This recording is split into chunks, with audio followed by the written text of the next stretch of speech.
The Sweet 16 is here, and it is going to be legendary. What's up, folks? I'm Austin Barach. Honestly, I'm more excited to watch these games than to make picks about them.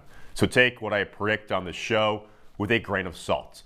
The teams still standing are really strong. For the first time since 2007, there is not an 11 seed or worse in the Sweet 16. Only 4 conferences are still represented in this tournament. All 4 1 seeds are still alive. 3 of the 4 2 seeds are still alive. Sadly, St. John's came up just short in the round of 32. Shout out my roommate Luke Thane for correctly predicting an early exit for the Johnnies. Each of the top 8 teams on KenPom are still in this thing, but by Sunday night, only 4 will stand. So before we dive into these matchups, let's look back at what happened to my friend Tyler Aiken in the round of 64. TA down nearly $20 overall. You see that 3-6 record. The worst thing he did was he put 6 favorites in his parlay. What are we doing, TA? I can't blame him with the UC San Diego pick. That game was great. Could have gone either way. Nice job with Drake over Missouri. Drake was the better team. Fought off a feisty Missouri team in Wichita, Kansas. And again, he can go green if BYU just beats Alabama. BYU to the Elite Eight was his futures pick. So let's see where right now that slots TA. Not great, second to last. We know the UFC shenanigans with Shrikar, Chris, and Terrence. Again, Skylar with the 254, incredible, carrying the show this semester, similar to last semester when him and I carried the show, but mostly Skylar. Big-time ball knower. Gino, Jordan, shout out them being the green, and Jish and Griffin as well, just narrowly in the green. All right, let's get into the action for this week. Jerry, you better yell! Show me the money! Show me the money! Let's begin in Newark, New Jersey with Duke and Arizona. Originally, I liked Arizona to cover the large number here. We know about the Caleb Love part of this. He's certainly a little scary if you're pulling for Duke. We know that in November, Duke beat Zona in Tucson, 69-55. Now, that was with my guy Malik Brown healthy, but it was also a Blue Devils team that was not as good as it is now. For the Wildcats, Carter Bryant is a name to know. Talented freshman at 6'8", he makes things happen. However, Duke is a juggernaut. They were my preseason pick to win it all, and I'm sticking to that. Under John Shire, Duke has faced 24 non-conference opponents as a favorite of 6 or more points. And they are 24-0 straight up, 17-7 against the spread. On the flip side, Arizona since 2014 is 5-16-1 against the spread in the tournament. And Tommy Lloyd, 0-3 straight up in the Sweet 16. This Duke team is dominant across the board. They have a tendency to go on runs, and they will beat Arizona by at least 10 points. This Duke team might just have some of that 2024 UConn, we're going to blow you out mentality and talent to them. Let's put $15 on Cooper Flagg and company to get that done. Also on Thursday, we have Florida and Maryland. I am super excited for this game. When the bracket came out 2 Sundays ago, this was the first potential Sweet 16 matchup that caught my attention. I love both of these teams, and I love these matchups. Walter Clayton against Jacoby Gillespie, Elijah Martin against Rodney Rice, Alex Condon and all the rest of those monsters up front for Florida against Derek Queen and Julian Reese. History tells us that Florida might be cursed to win the title. The Gators failed to cover each of their first 2 tournament games. Only one team since 1985 did that and went on to win it all, Arizona in '97. Also, Todd Golden, 0-4 against the spread in his March Madness career. With that said, I'm going against those trends. I believe the way in which Florida battled past UConn, a heroic effort there from Hurley and the boys in the closing minutes, that boosts the team's confidence moving forward. That was the first time in a while that Florida was stuck in the mud and had to overcome some adversity to win. I like SVP. I got a friend in College Park. I like this Terps team a lot, but Florida to cover the 6.5 is the pick here. $10 on the Gators. Tennessee and Kentucky. Man, I just hate making a pick for this game. It's the third meeting of the season between these teams. Kentucky took both in the regular season. Originally, I liked this spot for Tennessee because surely they won't lose a third time to the same team. Then I thought some more. Decided that Kentucky should actually be the ones disrespected by this. A 4.5-point dog to a team that's already beaten twice. What's going on? Rick Barnes is a coach that I do not totally trust. Since 2010, he is 6-18 against the spread in the tournament. I respect Zakai Ziegler's game a lot. I respect Chaz Lanier and his three-point shot a lot. I mean, I got the Vols winning this game, but the way that Kentucky plays offense with Brea, Owe, Butler, and the Jekyll and Hyde man, Amari Williams, they will hang around. Give me the Cats to cover the 4.5, but we're just going to put $5 on it. All right, so Duke, Florida, Kentucky against the spread are my picks. Let's see what Hipsky and Bloomstein have to say in the C-suite. There we are, Ron Burgundy. Yeah, a little Halloween for you. So they got Zona, Maryland, and Kentucky. So against me in 2 of the 3, look at this. The host and the producers, both 13-8 this year. Yeah, I'm sure Ron Burgundy, if he were at this desk, would have some funny quips about what's going on. But I am not allowed to say those funny quips at a station like CitrusTV. All right, it's time for the best bets. Auburn and Michigan. Is Vegas trapping me into thinking Michigan against the points is a lock because that spread is so large? Sure, maybe they are. I don't believe that Auburn is 9.5 points better than Michigan. In March, I trust Dusty May, and I do not trust Bruce Pearl with a top 2 seed. In fact, Pearl has never covered back-to-back tournament games as the better seed. Auburn, if you recall, just covered against Creighton in the round of 32. Both the Wolverines and the Tigers ended the regular season on a poor note, but Michigan has rebounded since in a much more convincing style. Just watch those games.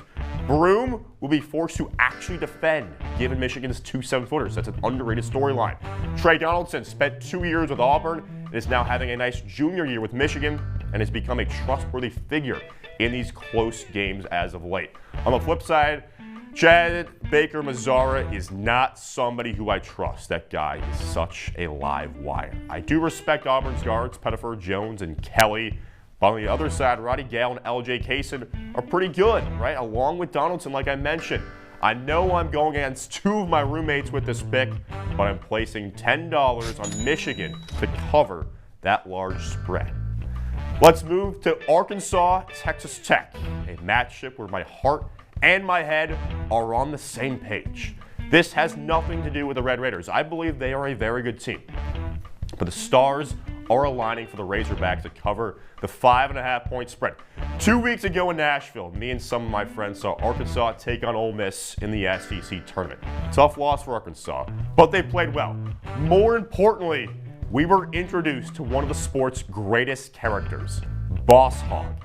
The 9-foot inflatable mascot had some of the strangest yet coolest movements. We couldn't keep our eyes off of this dude. Now, Boss Hog doesn't always serve as the game mascot, but we choose to believe in the spirit of Boss Hog. The other part of this heart equation is that Arkansas plays on Thursday, March 27th, which is my friend Connor's birthday. We've got the Boss Hog, and we've got good vibes with Connor's birthday working in our favor.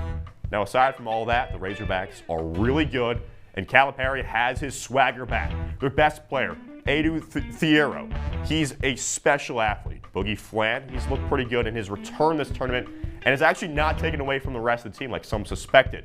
And Davis, Wagner, Knox, Edu, Brazil, and Richmond, all those guys, they're all very good players.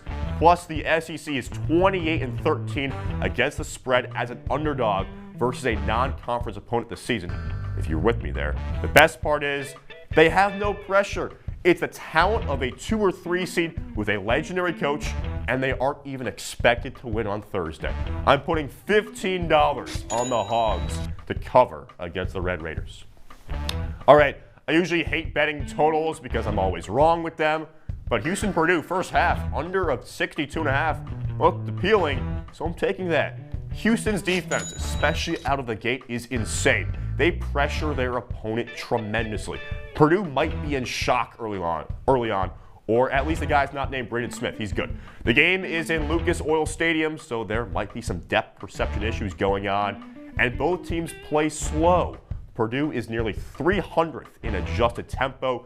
Houston is beyond the top 350. I'm throwing $10 on the under in the first half. My last best bet is both a future and a parlay. Give me Duke and Houston to each make the Final Four in San Antonio. They are both clearly the best team in their respective regions. They both play suffocating defense. The Blue Devils, with Flag, feel destined for at least the Final Four. And the Cougars have been knocking on the door of a non-bubble Final Four for many years. At this point, they are due to at least reach the last weekend. As a parlay, you gotta put this together. You get plus odds, which is great. I love that. I'm laying $15 on these two teams to tango with each other in the Alamo City. For my real future bet, we're going away from college basketball. Thursday is also opening day for Major League Baseball. Basketball was my first passion, but baseball was my first love. Folks, the Boston Red Sox are going to be good this year. Last season, the bats were great, but the pitching was not. So they upgraded the pitching staff in the offseason. The batting lineup is stacked. Duran, Bregman, Devers, Casas, Story, Campbell, Abreu, Wong, and Rafaela. That's not even including Yoshida, Refsnyder, and Roman Anthony, who seems to be next up. The Yankees got worse this offseason, and they are very injured already. The Orioles are all right, and I'm not worried about the Rays or the Blue Jays. The Sox are winning the AL East this season. We're tossing $10 on that right now in late March, a bet that will cash in late September. Let's take a look at the other future bets of this semester. Skylar Wilkes, a ball knower, Janai Broom to win the Wooden Award. I don't know what those odds are, but I would be hard-pressed if that does not go to Cooper Flag. Gino, Michigan State, was a winner, winning the Big Ten regular season. Jish. Hopkins with the Big Ten. Not sure how that's doing. Sean Dempsey, the one loser so far. A&M to the Final Four. What are we doing? I know Joe Lunardi had some, he had some article in the Aggies to have the recipe to go on our Final Four run back in like December, January, but they just did not have enough besides Wade Taylor. I know that guy Payne was awesome, Pharrell Payne, in those two tournament games against Yale and Michigan, but they were never good enough to make the Final Four. Marcy, of course, the homer with the Spartans to go to the Final Four. I like that to happen. And TA, like we alluded to, BYU, with all of that Utah, Jazz, Danny Ainge stuff going on. BYU, as long as they beat Bama, they're in. And that is a winner for TA.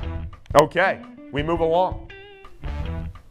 Parlay time. Let's get it. We got 4 legs for this one, spanning Thursday through Saturday. Let's get started on the first leg.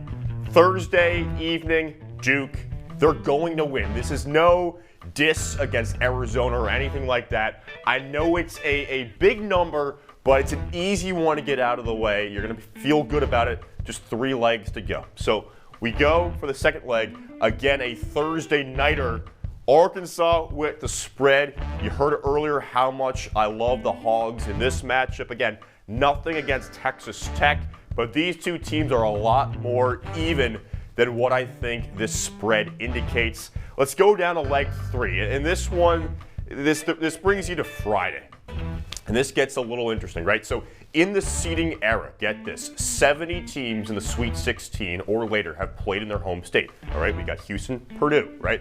Only 7 of those 70 were underdogs of 7 points or more. That is what Purdue here is against Houston. None of those 7 teams have pulled off the straight-up upset, right? So Houston, great spot here. They're the better team. And again, I'm not nervous at all that this game will have more Purdue fans with it being in Indianapolis, right? Kind of down the street from West Lafayette. In fact, it actually might spark positive Houston memories from 2021 when the Cougars made the Final Four in the bubble of Indiana. Remember, Houston actually beat Syracuse in the Sweet 16 en route to that Final Four.